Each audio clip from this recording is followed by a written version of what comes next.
Before we start, please make sure to like, subscribe, and share this video with your friends and family. Also, can you please tell me where and what time you're watching? Thanks. I didn't grow up with much, but I had freedom.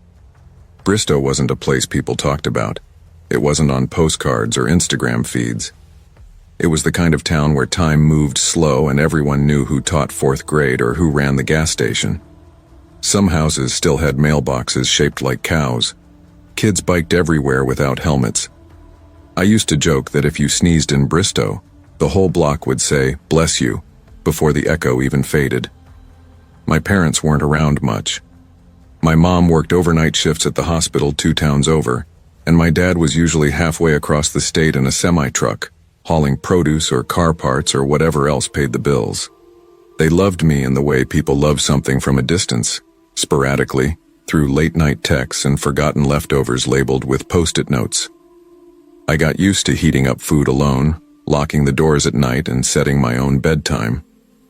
That kind of schedule made room for a lot of things: quiet, boredom, and my best friend Caleb. Caleb was like the brother I never had, loud, clever, and a little reckless in the best way. He'd moved into town when we were in 2nd grade, all elbows and wild hair, and somehow we just clicked. While other kids drifted in and out of friend groups, we stuck. We made forts in the woods behind the school, launched bottle rockets from his porch, and stayed up way too late watching YouTube videos that probably warped our brains in subtle, permanent ways. By the time we were 14, our lives revolved around the basics: horror games, ham sandwiches, and trying to figure out which girls might like us back. That summer, July to be exact, Caleb invited me over for a weekend sleepover. Nothing fancy, just games, junk food, and the chance to avoid the heat. I didn't hesitate. His new house, because Caleb's family moved a lot, always chasing better jobs or cheaper rent, was off Woodland Avenue. Set back from the road, hidden behind brittle pine trees in a yard that looked like it hadn't seen a mower in weeks.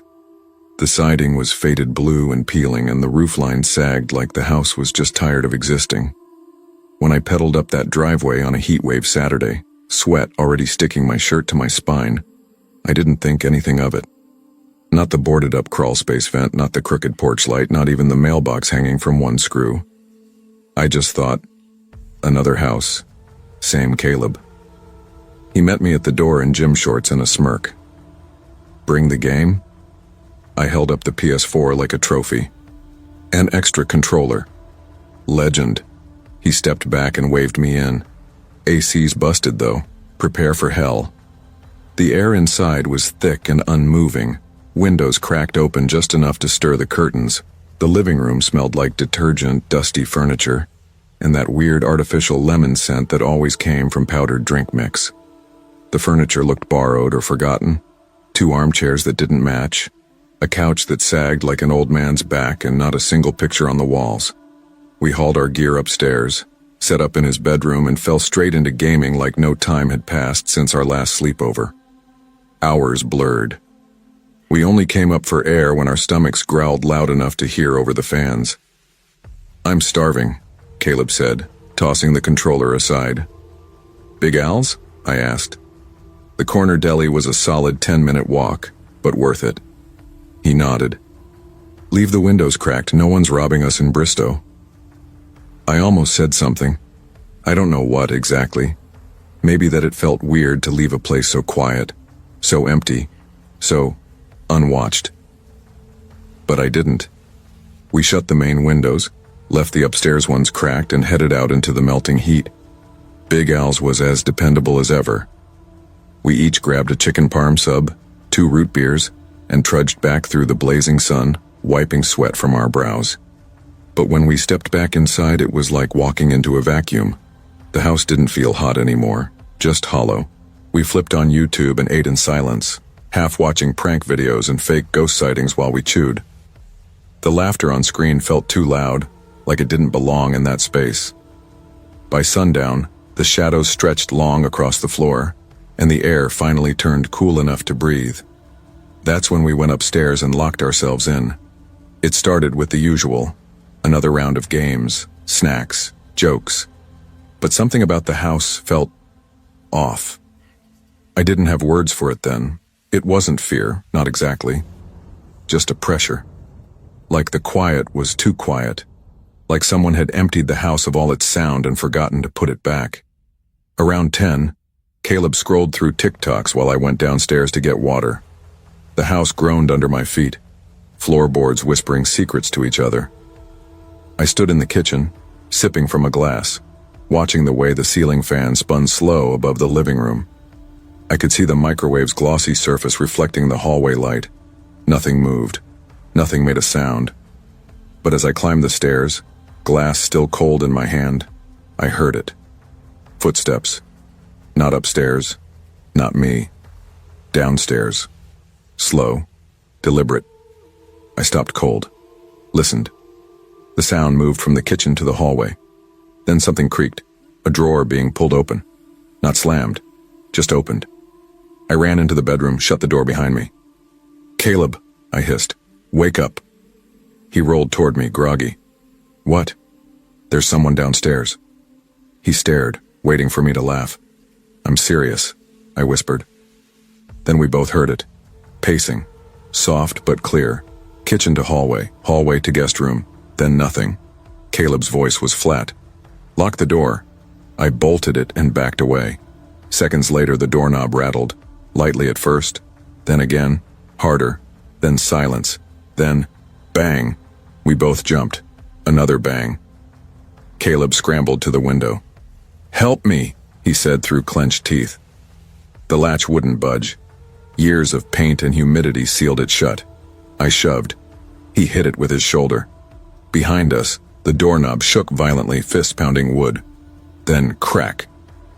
A chunk of the frame splintered. The window finally gave. Cool air poured in like freedom. "You go," I told him. "No, you go." He climbed out first and dropped. I turned to look back. Crack. The hinge at the top of the door snapped. I launched myself out the window. My arm hit wrong. I felt it pop. Pain exploded in my shoulder and ribs. But I didn't stop. Caleb yanked me up, and we both turned. In the window above, a man stood. He didn't shout, didn't move, just stared. His hair was slick with grease, his cheeks sunken in. His eyes, those eyes, looked stretched too wide, like blinking was a choice he'd forgotten. We ran. Through gravel, through grass, barefoot and panicked. The Ramirez house was 2 doors down. We screamed, pounded the door. Mr. Ramirez opened up in his robe, and his wife called 911 before we finished the story. Cops searched the whole house. Every floor. Every closet. Dogs sniffed the crawl spaces. They found muddy footprints coming up from the basement. Drawers opened. A steak knife missing. Scuff marks along the hallway walls. They said he probably came in while we were gone. That he waited. Quiet. Patient. Maybe to rob. Maybe for something worse. I spent the next 6 weeks with my arm in a sling and nightmares that didn't go away. Caleb's family moved again. Out of state this time. No forwarding address, I haven't seen him since. But I still remember that man's face. Not the way he looked at us, but the way he didn't look away. And sometimes I wonder, what would have happened if the window hadn't opened when it did? What would you have done if it hadn't?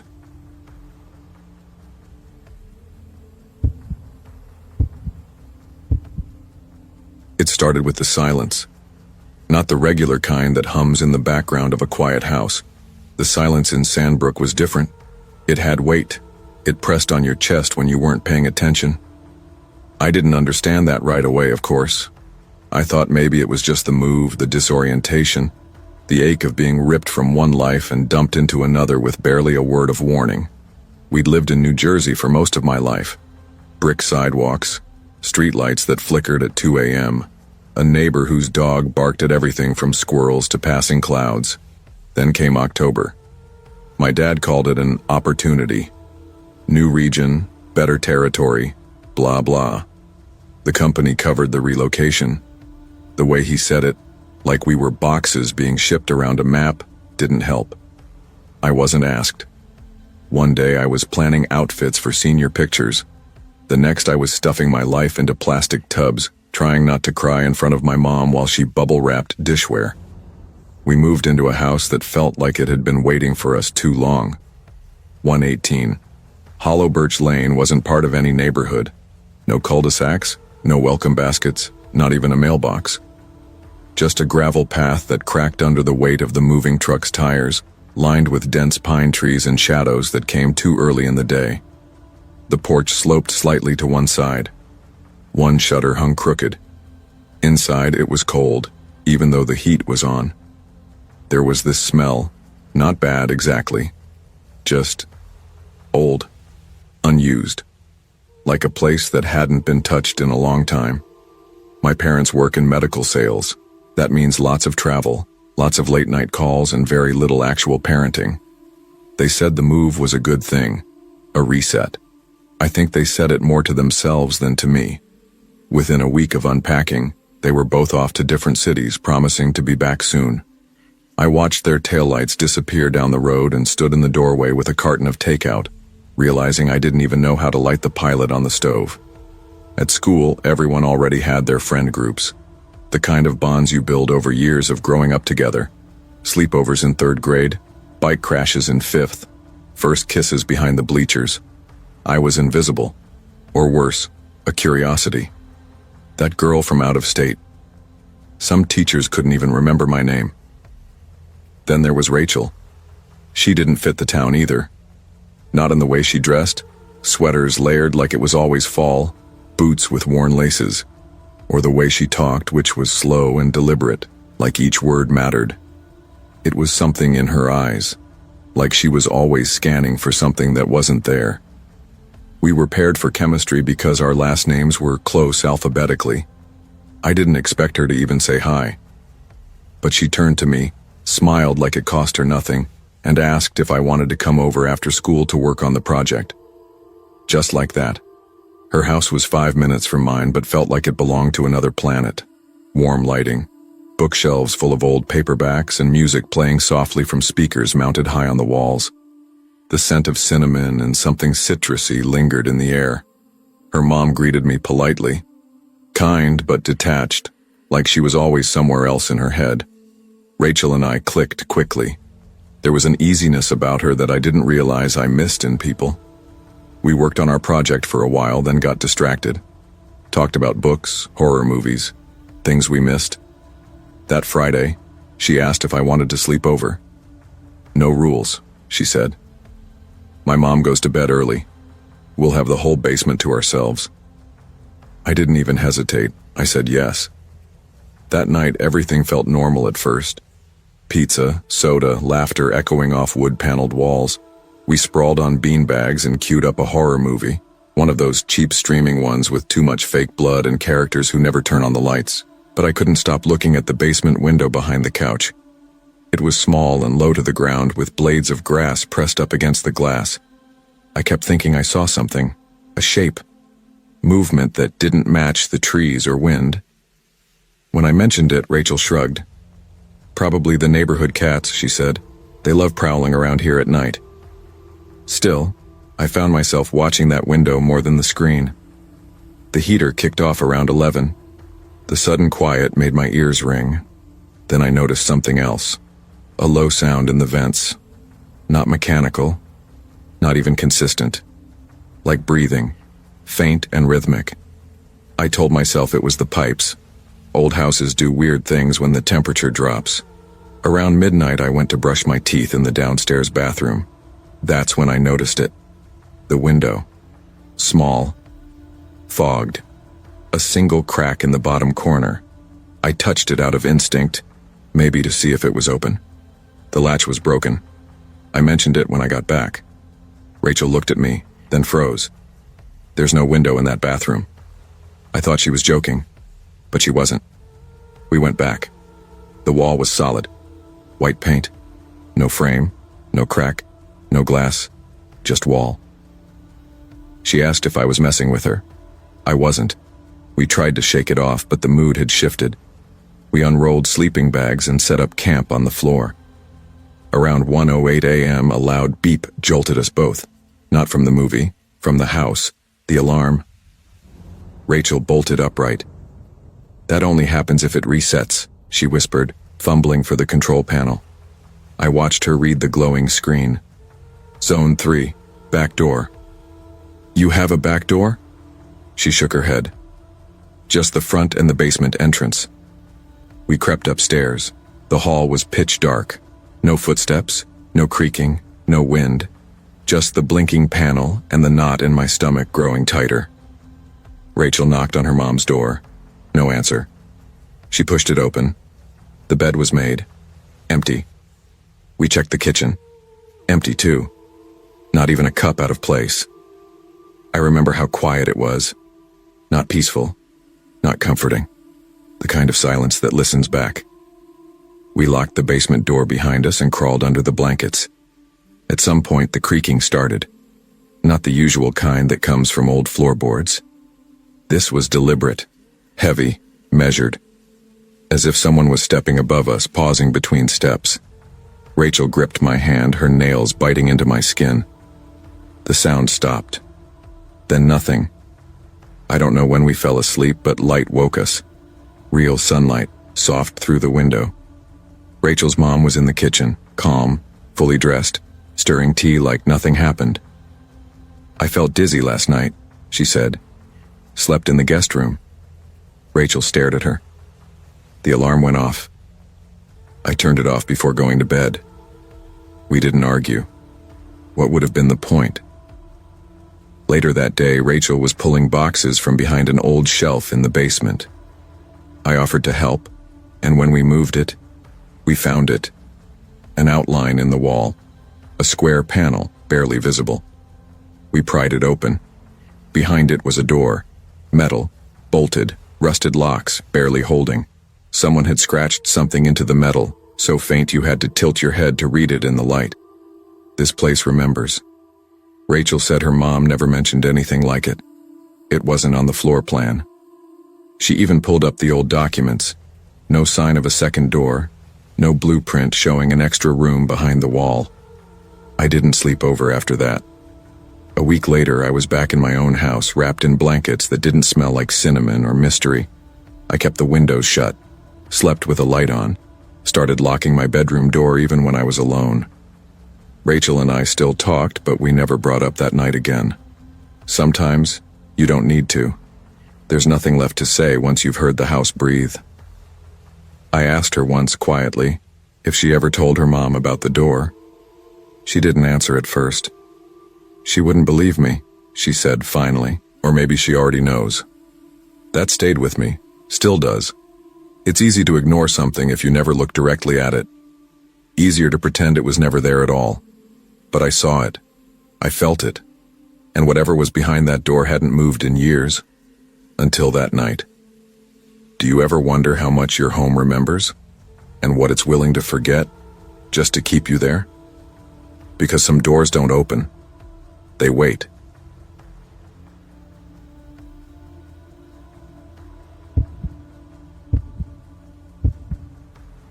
I used to think I understood what safety felt like. A warm room, a locked door, a voice you trusted on the other side. But then again, most of us don't really notice safety until it's gone. Until something small, something quiet, slips in and shifts the shape of a room. It had been almost 6 months since Mom's surgery. 6 long, blurred months where I barely left the house. I'd stretched myself thin trying to be helpful, supportive, present, whatever that meant. But when Kara texted asking if I wanted to get away for a weekend, it felt like oxygen. She'd just come back from college for break, said her parents had a guest house out near Asheville. "Come on," she'd written. "Just us girls. No pressure. You need this." And I did. So I booked the flight. It wasn't until I stepped onto the gravel driveway that I realized how far from the city we really were. Asheville had that gentle, artsy vibe.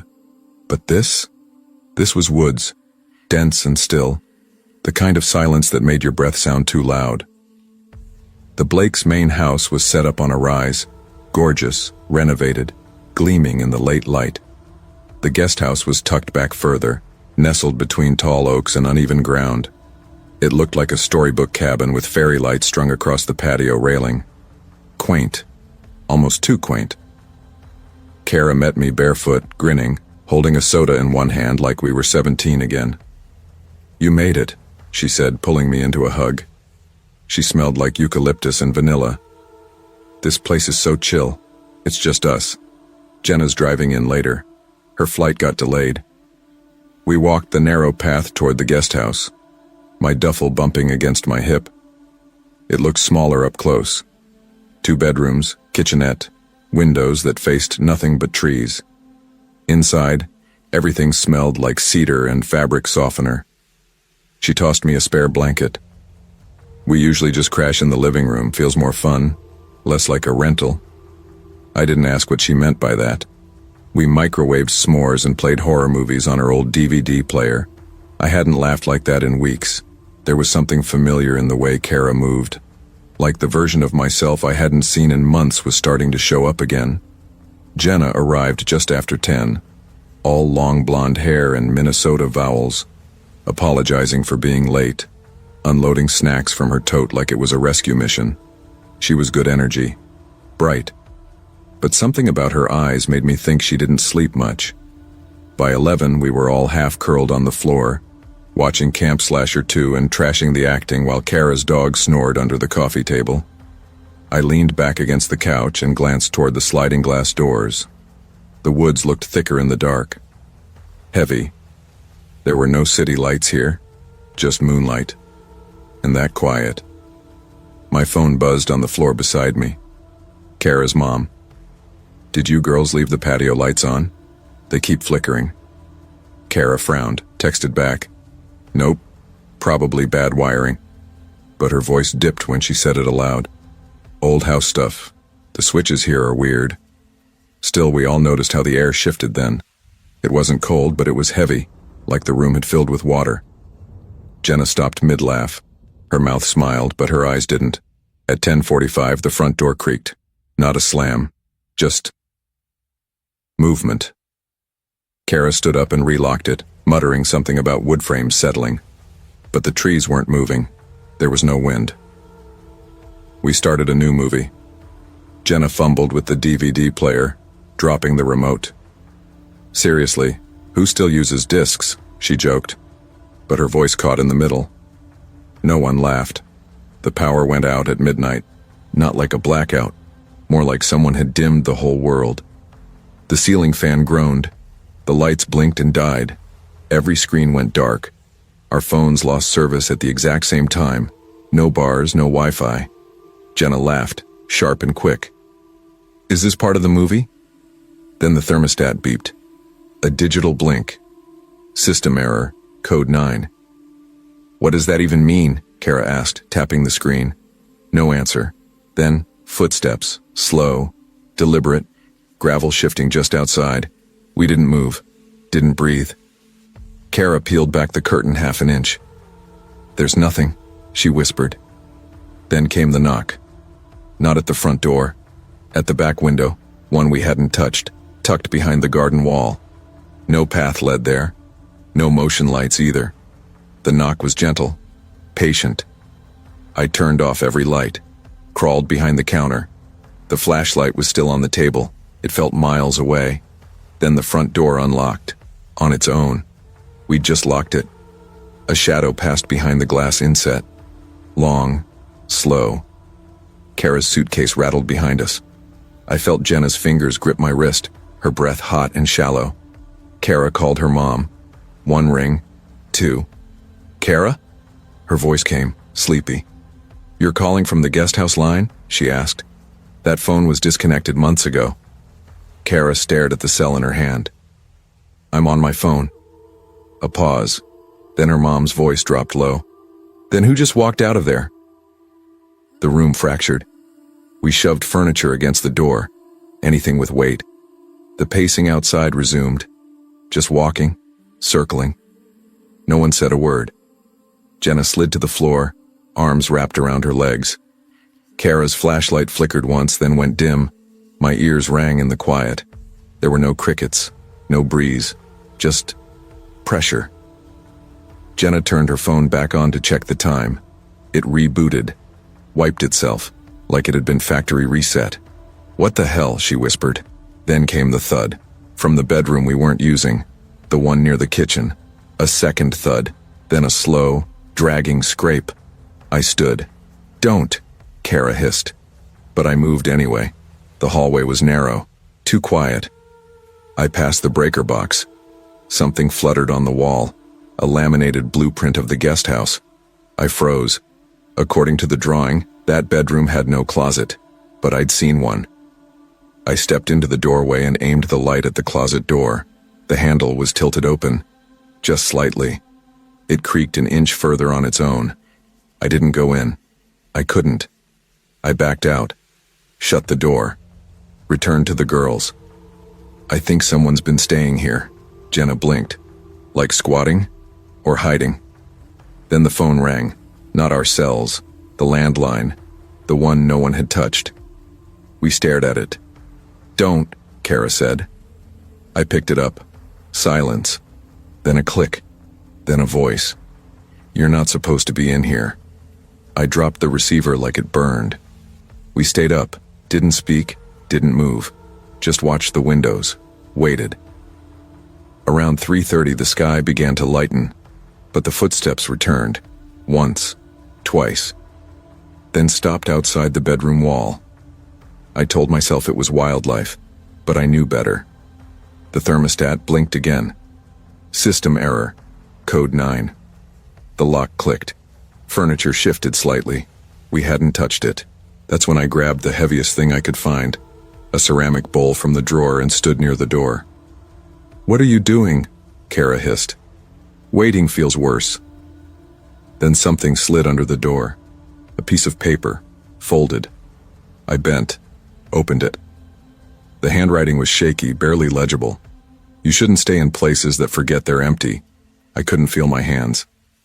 At 6:08 we heard footsteps again, real ones, heavier. Mr. Blake knocked. 3 solid taps. Kara peeked, collapsed in relief. Her dad stepped in, glanced around. "You girls stay up all night?" We nodded. He checked the rooms, looked under beds, opened drawers. But when he got to that bedroom he stopped, reached up, pulled a string above the closet. A hatch opened. "I didn't know this had an attic," he muttered. He climbed up, came back down fast. His face had changed. "Girls," he said, "let's go to the main house. Now." We didn't argue. Later, while folding blankets, I found the landline unplugged in a drawer. No tone. But the caller ID blinked. Outgoing call, 11:47 p.m., unknown EXT. We never went back into the guest house, not once. Mr. Blake didn't ask questions, just made pancakes and stayed close. Before I left, he pulled me aside. "I checked the attic," he said. "Blankets, food wrappers, a lamp. Someone had been living up there." I stared at him. He continued. "There was also a photo, taped to a beam." My voice cracked. "Of what?" He didn't answer. "We burned it," he said. "You don't need to know." I didn't ask again. On the drive home, I kept thinking about how safety isn't what you feel. It's what disappears when you notice too much. How something can look normal in daylight and still be wrong underneath. 2 weeks later, Kara texted. They were renovating the guest house. No more keys, no more sleepovers. I never told anyone else what happened. But I pay attention now. To quiet rooms, flickering lights, doors that don't stay shut. Because fear doesn't always scream. Sometimes it whispers, walks a circle around your bed, and leaves a note that says you were never alone. And if you're lucky, you get to leave. But what if something doesn't want you to? And what happens when the next person walks through that same door, and no one's left to warn them?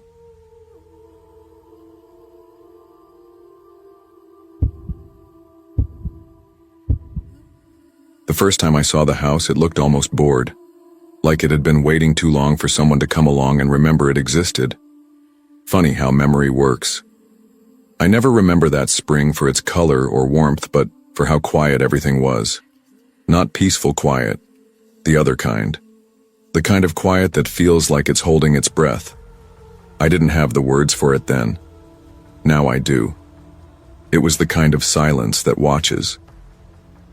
We moved to Eatonville the year everything broke apart. After my dad's affair surfaced like a dead thing bloating in the sun, my mom packed up our lives into the back of an old CRV and drove north like the ocean was chasing her. She didn't say much, just turned up the radio and gripped the wheel like she was trying to strangle the past.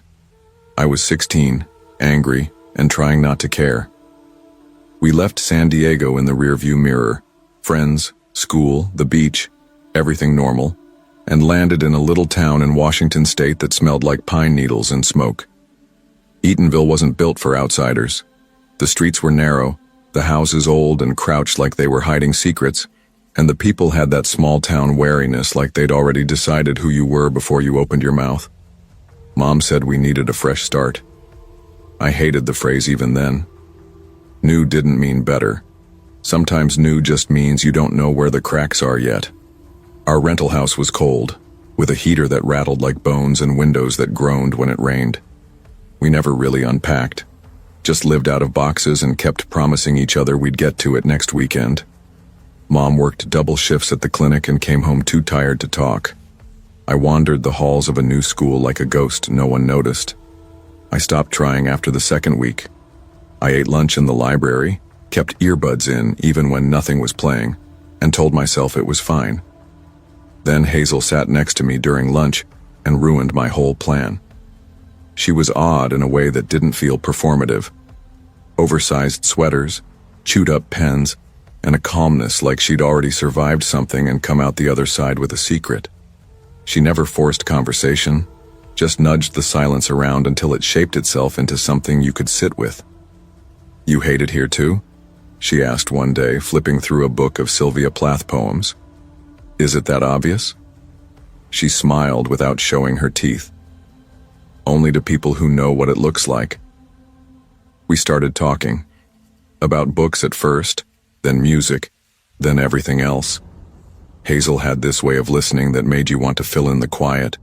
She was the first person in months who didn't make me feel like I was being observed or evaluated.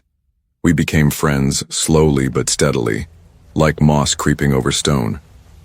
So when she invited me to sleep over at her uncle's farmhouse one Friday, I said yes. It felt like the kind of thing normal girls did. Birch Mill Farm was about 15 minutes outside of town, tucked behind a line of trees so tall they felt ancient. The gravel road curved like it was trying to keep secrets. When the house came into view, it didn't look haunted. It looked tired, like it had outlived everyone who ever loved it. The farmhouse was 2 stories, pale and peeling, with a sagging porch and windows so old, the glass looked warped. The barn beside it leaned like it had one bad hip. The field out back was blanketed in low fog that didn't move, even when the wind touched it. Hazel's uncle, Leon, met us at the porch. He was tall and hunched with shoulders like old lumber. He didn't say much, just gave me a nod and disappeared inside. His silence felt more like withdrawal than rudeness. "He's not big on talking," Hazel said, brushing past me with her bag. "Don't take it personally."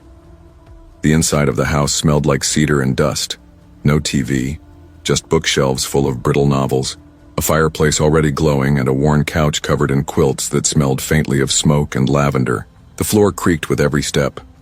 The kind of house that sounded alive in all the wrong ways. We made cookies in the cramped kitchen, while an old jazz record played from a player in the parlor. I remember thinking it all felt very deliberate, like Hazel had constructed a scene and invited me into it. I didn't mind. I felt warmer than I had in weeks. Later that night, she pulled out a battered scrapbook from a drawer and flipped it open between us on the living room rug. Black and white photos. Unspeaking faces. A long history of no one smiling. "That's my great-grandmother," she said, pointing to a woman with empty eyes standing in front of the barn. "She froze to death in the field out back." She turned the page. "That's my cousin, drowned in the well when he was 8. I laughed awkwardly. "Ever think about maybe just showing vacation photos like normal people?" Hazel shrugged. We took more funerals than vacations. The lights flickered once around 10, just enough to make my skin tighten. Old wiring, she said. Happens sometimes. I told myself not to read into it. I'd seen older houses. This one just had a weight to it, like the air itself had history. We made our beds in the living room. Hazel passed out quickly. I lay awake, listening to the walls breathe. That's when I heard the knock. Not at the door, at the bathroom window. The window that was high, too high for anyone to reach without a ladder. I froze. The sound was clear. 3 sharp knocks, deliberate. Hazel didn't stir. I grabbed my phone. No signal. Of course. Something in me wanted to check. I crept down the hallway. The house felt colder, the kind of cold that crawls under your skin and forgets how to leave. I stood outside the bathroom, staring up at the window. I couldn't see anything, but I felt something, like the air on the back of your neck when someone stares too long. I went back and lay down, pretending I hadn't heard anything. A little after midnight, the sounds upstairs began. Heavy footsteps, slow, dragging, followed by something scraping, like furniture being dragged across hardwood. "Leon," I whispered. Hazel didn't move. Then, "I don't think that's him." No panic in her voice, just flat certainty. Then the record player switched on. We hadn't touched it since dinner. The cord was out of the wall. Music played anyway. I ran to it. Nothing. It wasn't plugged in.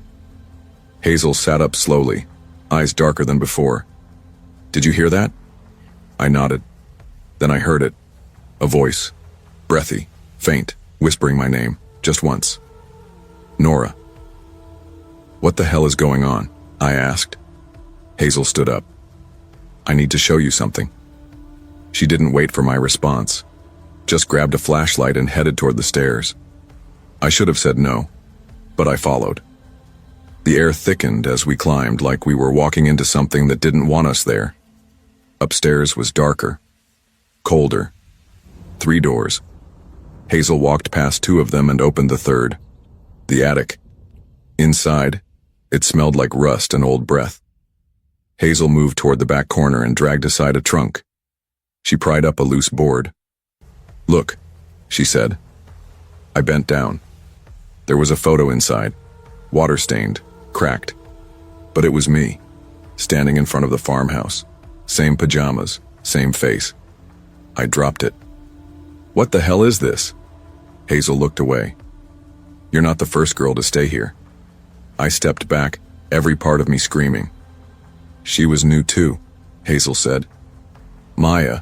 She stayed here last year. She didn't come back to school." "What happened?" "They said she ran away, but I found this picture, and there were others."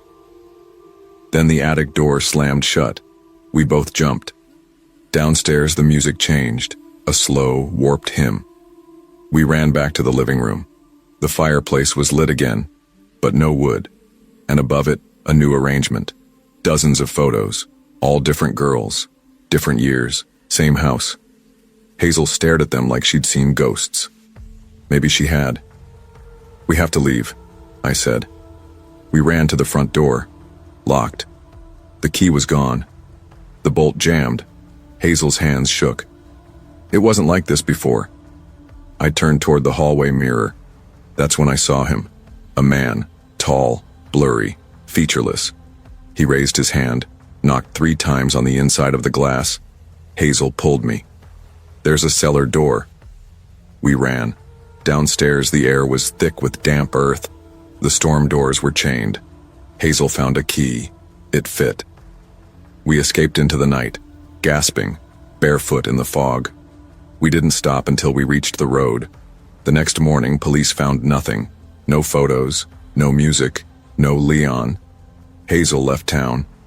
I followed a few months later, but sometimes in dreams I still see the photo, the one with me in it, smiling, at something just out of frame, and I wonder, if a house remembers every girl it's ever taken, how long before it comes looking for the ones who got away?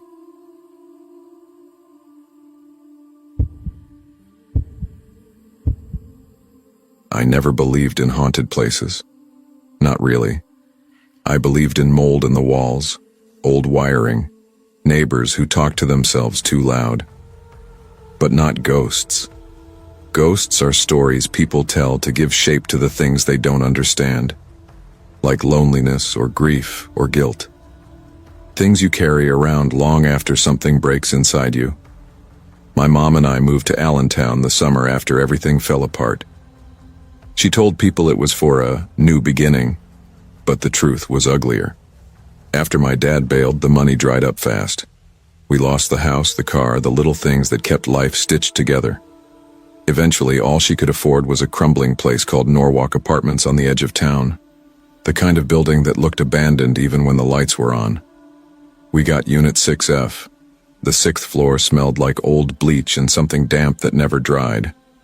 Our apartment was small, 2 rooms, 1 bathroom, windows that fogged up even in the summer. The carpet had gray stains that looked like shadows. The heater rattled like it was choking on something. I kept telling myself it was temporary, just a stepping stone until things got better. The first week I didn't unpack much, just the basics. I didn't want to get too comfortable. I'd already learned how dangerous that was. My mom worked nights at a clinic across town, leaving me alone most evenings. I tried not to mind. I had my phone, some books, a few playlists I could loop until I fell asleep. But the nights in Norwalk were too quiet. Not peaceful quiet. The opposite. The kind that made your skin prickle. Like the silence itself was listening. That's when I met Madison Taylor. She lived 2 doors down in 6B and had this weird charisma, like someone who could walk into a funeral and somehow make it a party. She was loud and fast-talking and wore these band tees with slashed sleeves and too many bracelets. The kind of girl you notice even when you don't want to. We crossed paths in the hallway. She offered me gum, said something about the flickering lights. "This place is sketchy as hell," she said with a grin. "You'll get used to it, or lose your mind, one or the other."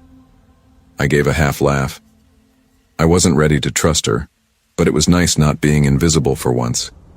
A few nights later, she knocked on my door with a greasy bag of popcorn and 2 sodas and asked if I wanted to come hang.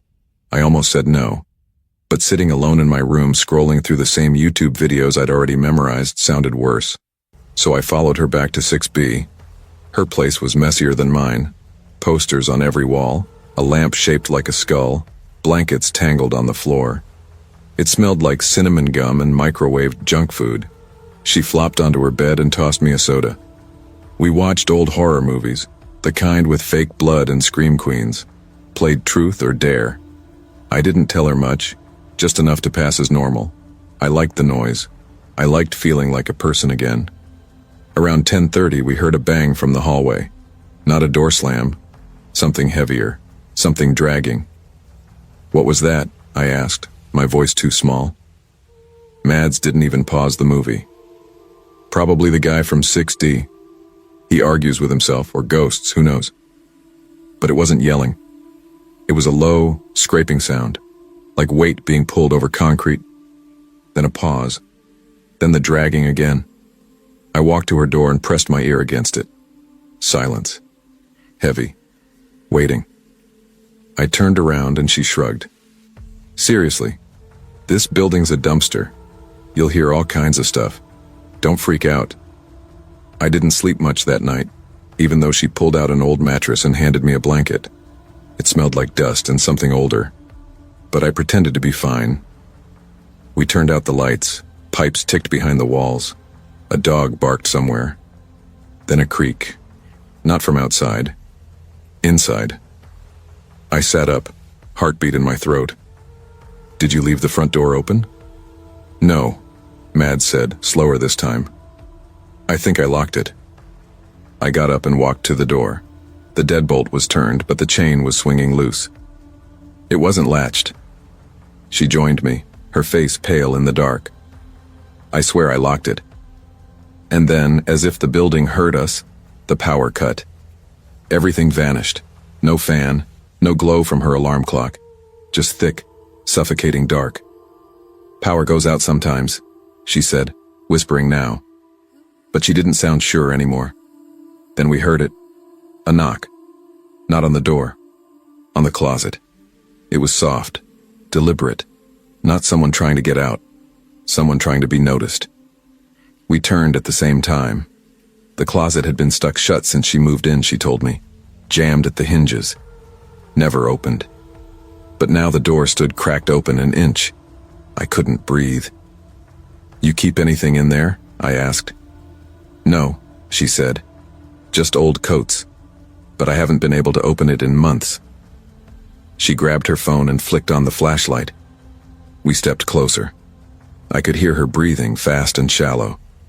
I didn't realize I was holding mine. She shined the light through the crack.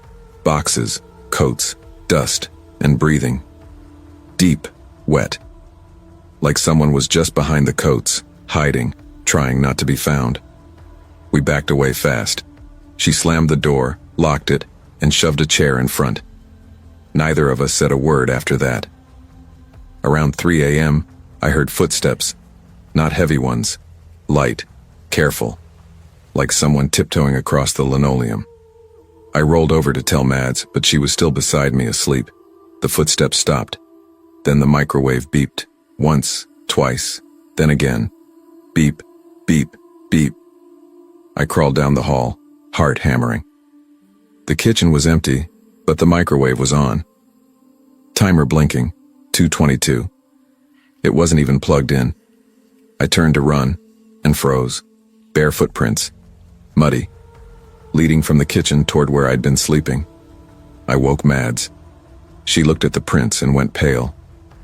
"This isn't the guy from 6D, she whispered. "This is something else." We called 911.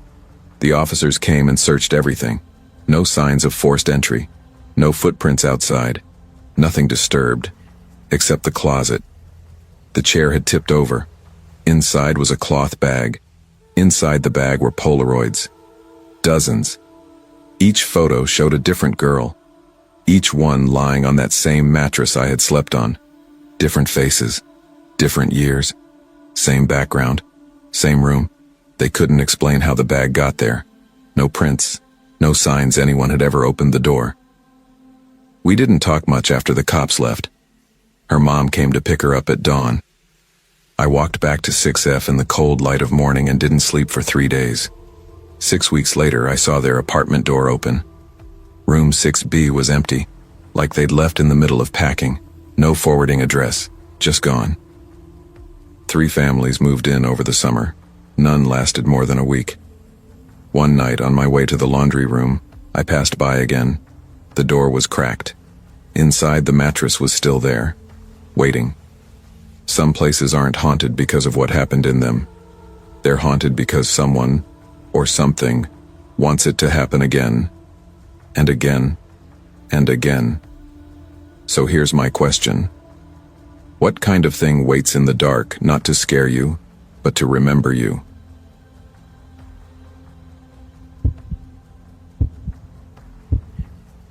If I hadn't needed to get out of my house that weekend, maybe none of it would have happened. But when you're 16 and the walls feel like they're pressing in on you, even a half-baked invitation starts to sound like a lifeline. Shane and I weren't close. We were the kind of classmates who end up partnered for group projects because our last names sit next to each other on a roster. That's all. We'd spoken maybe 5 times before Mrs. Kaplan's American history assignment paired us together.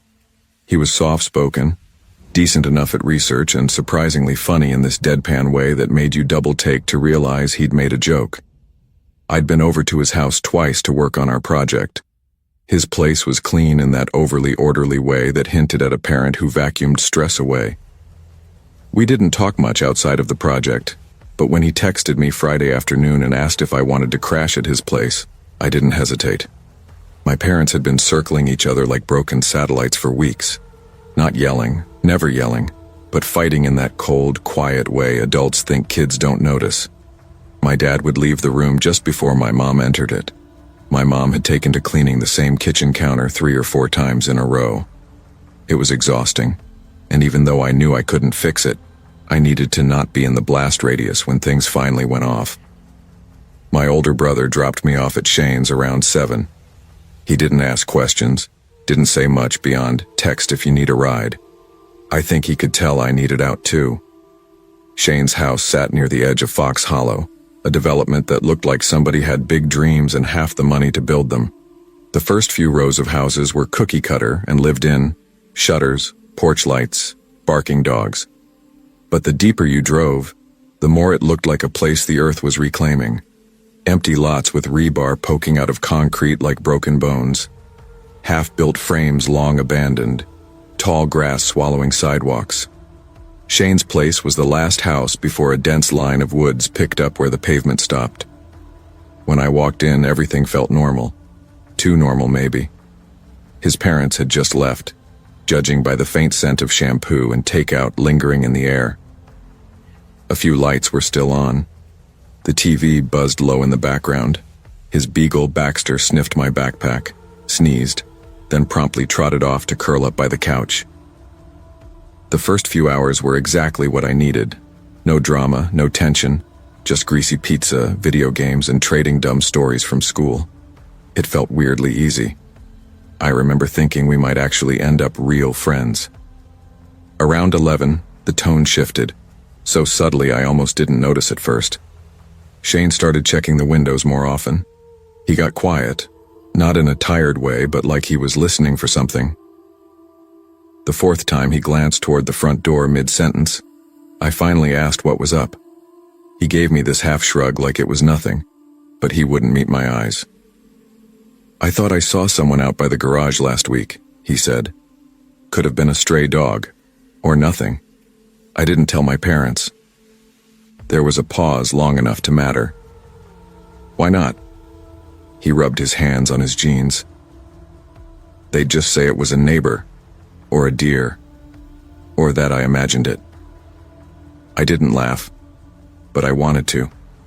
Not because it was funny, but because that quiet part of your brain, the part that still believes monsters live under your bed, wants to fill silence with something safer. Instead, I said, "Probably just raccoons or something." "Yeah," Shane said, but he didn't sound like he believed it. Baxter barked once, sharp and sudden, then ran to the front window, his tail tucked between his legs, his ears twitched. He didn't bark again, just stared. We told ourselves it was nothing.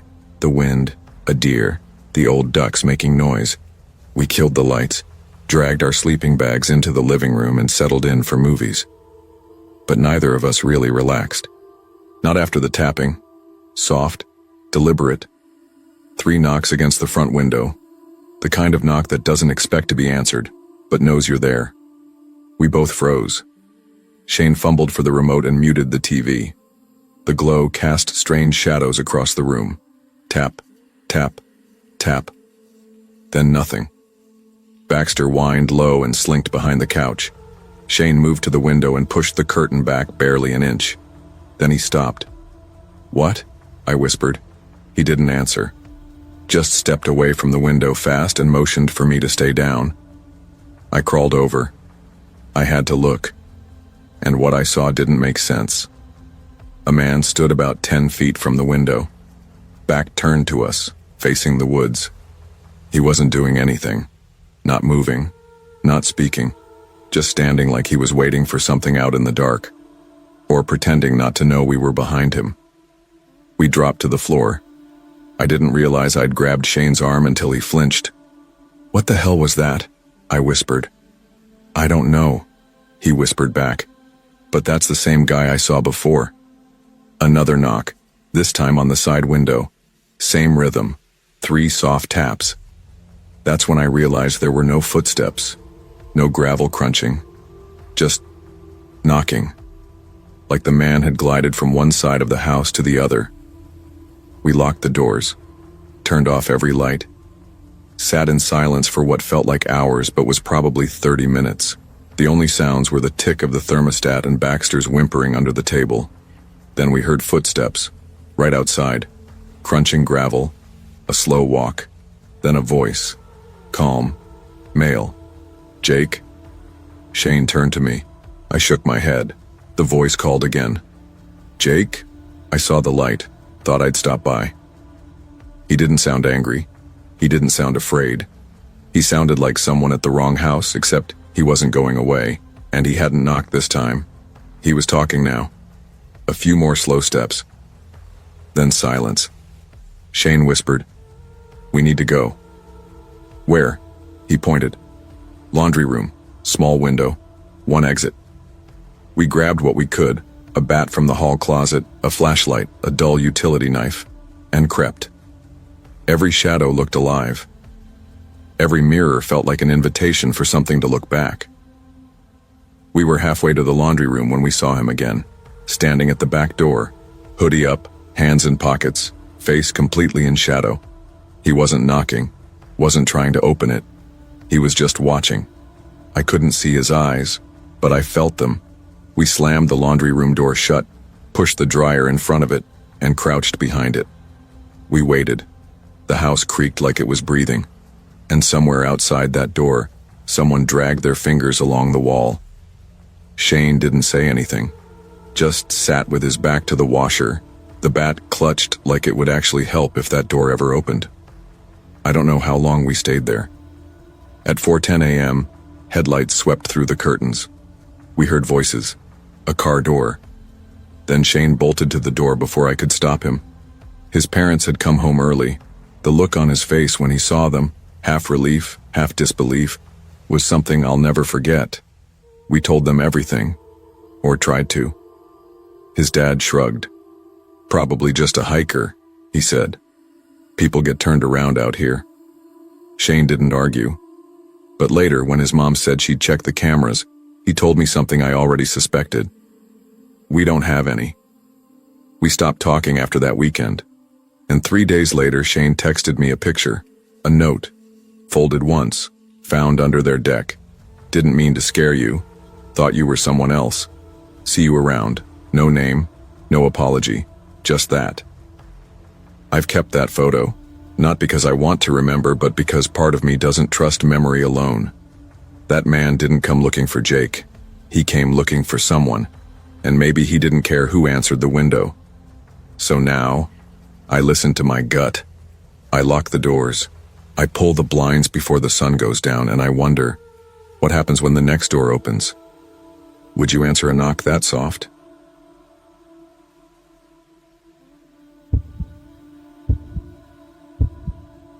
I used to think nothing ever really happened in small towns like ours. The same sidewalks, the same lawns, the same names on every mailbox. Larchfield, Ohio wasn't a place people moved to. You were either born into it or dragged out of it. And for the most part, everyone stuck to the script: baseball in the spring, 4th of July parades, corn mazes in October, that kind of place. But that year, the script changed. Ben Langley showed up 2 months after 6th grade started. And even now I can tell you exactly how it felt when he walked into Ms. Danbury's classroom that Tuesday morning. Like someone had cracked the glass of our snow globe. He didn't say much. He had this way of looking around like everything was already boring to him. He carried a chipped-up skateboard with skull stickers peeling off the bottom and wore the same baggy gray hoodie every day, sleeves chewed, cuffs blackened with grime.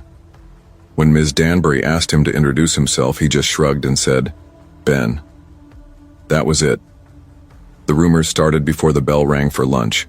Someone swore he got expelled from his last school for pulling a knife on a teacher. Someone else said his mom was in rehab. The weird thing was, Ben didn't correct any of it. He just let the stories pile up like they weren't about him at all. I wasn't popular or anything. I hung out with a small group: Charlie, Jamal, Kevin, Hunter, good guys, mostly quiet like me. We didn't cause trouble. So when Ben walked over to our lunch table on Friday and said, "Sleepover at my place tomorrow. You in?" We all kind of froze. It wasn't a question. Not really. More like a challenge. I don't know why we said yes. Maybe it was curiosity. Maybe it was boredom. Or maybe deep down, we already sensed something wasn't right and couldn't look away. I told my dad I'd be sleeping at Charlie's. I didn't like lying, but something about Ben's house. It didn't feel like the kind of place parents would say yes to, especially after we saw it. 7th EC7, Harris Street sat at the very edge of town, where the pavement broke into cracked asphalt and the streetlights grew farther apart. His house looked like it had given up trying. Faded siding, rust stains under the windows, no curtains, no porch light. It was the kind of house you'd pass without thinking twice, unless you had to go inside. When my mom pulled up, she didn't say anything, just stared at it like she was waiting for a reason to turn around. I got out fast, waved like everything was fine, and told her I'd text her later. The front door opened before I knocked. Ben's mom stood there barefoot, a cigarette burning low between her fingers. Her robe didn't cover much, and her eyes were wide and wet, like she'd been awake for too long or not at all. "Shoes off," she muttered. "Basement's that way." That was all she said. The others were already downstairs. The basement was half finished. Cement floor, wood-paneled walls, a beat-up couch, and an old floor lamp buzzing faintly in the corner. A small TV sat on a milk crate, and sleeping bags were already laid out in a ring on the floor like some kind of campfire ritual. There were no snacks, no pizza, no music. Ben was sprawled on the couch flipping channels with a blank expression. "Your mom always like that?" I asked. He looked at me for the first time all night. "She's just tired." That was the last normal thing anyone said for the next 12 hours. We tried to act casual, talked about dumb stuff, video games, Halloween, how much we hated math, but everything felt tight, like the air had pressure. The walls leaned in a little too far, and Ben, he barely joined in. He just watched us. Then around 9 he got up and came back with this old metal box, dropped it in the center of the circle like it was nothing. "You guys want to see something?" He popped the latch. Inside were 3 pocket knives, real ones, not the camping kind. One had a bone handle stained near the base, another was chipped along the edge. Next to them were some firecrackers and a photo. That's what stopped us. The photo was printed on glossy paper curling at the corners. It showed someone sitting in a chair, arms bound with rope, face completely blacked out with jagged lines of red ink. Not scribbled, slashed. "Dude," Charlie said. "What is this?" "Found it in the crawl space," Ben said. Jamal laughed too quickly. "It's fake. Has to be. Some old Halloween prop or something." Ben looked at him. "You think I made it?" He said it with this dead flat voice, no challenge, no sarcasm, and none of us said anything after that. "You want to see where I found it?" Of course we didn't. But none of us could say no. The crawlspace door was tucked under the basement stairs, a narrow panel with a rusted handle. Ben pried it open and the smell hit us like a slap. Rot, damp wood, and something sweet and wrong. "My brother's stuff's back there," he said, crouching down. "You have a brother?" I asked. "Had." He didn't explain. The space was dark, low, barely 3 feet tall. We saw the edge of an old blanket, maybe a duffel bag, and we didn't ask more questions, because something in that space didn't want to be found. We went back to our sleeping bags, but nobody slept. At midnight, we heard a loud thud upstairs. Then something dragged. Slow, heavy. A door slammed. Ben didn't even flinch. "Don't worry," he said. "He's just mad." "Your dad?" someone asked. Ben shook his head. "No, my mom." We froze. Footsteps creaked above us, slow and deliberate. The basement door opened. We couldn't see who was there, but we heard the stairs groan one at a time. Then we saw him. A man. Pale. Barefoot. Shirtless. His chest looked sunken, like he hadn't eaten in weeks. His eyes were open too wide, too still, staring past us like we weren't even there. He crossed the room in silence and sat in the far corner, cross-legged, watching. No one moved. "That's my uncle," Ben said after a while. "He lives with us, sometimes. But he didn't look like someone who lived anywhere. He looked like something left behind, something broken too long ago to fix." "I want to go home," Kevin whispered. "Me too."